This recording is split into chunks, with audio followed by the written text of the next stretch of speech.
வெட்டி வச்ச மரத்த இலைய வந்து இப்போ என்ன பண்ணுறோம் அப்படின்னா, எல்லா மரங்களோட மூட்டில் போட்டோம் அப்படின்னா, அது ஒரு உரமாகவும் பயன்படும். அப்புறம் வந்து அந்த இலைகள் அது மேலே மூட்டு பகுதியில் இருக்கிறதுனால தண்ணி பாய்ச்சா அந்த ஈரம் வந்து சீக்கிரமாக வெப்பர் ஆகாமல் இருக்கும்.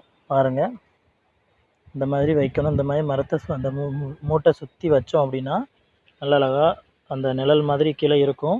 அதுக்கு ஈரப்பதம் எப்போவுமே மரத்தை வெளியில் இருந்துக்கிட்டே இருக்கும். அதோ அந்த மரத்துலேயும் வச்சுருக்கேன் பாருங்கள், தெரியுதா?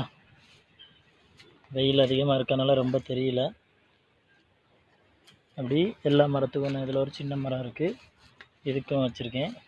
பார்த்தீங்களா, இது சின்ன கன்று தான். அந்த இதுக்கு வச்சுருக்கேன் பாருங்கள், தெரியுதா? இப்படி எல்லா மரங்களோட மூட்டை சுற்றி வச்சுருக்கேன்.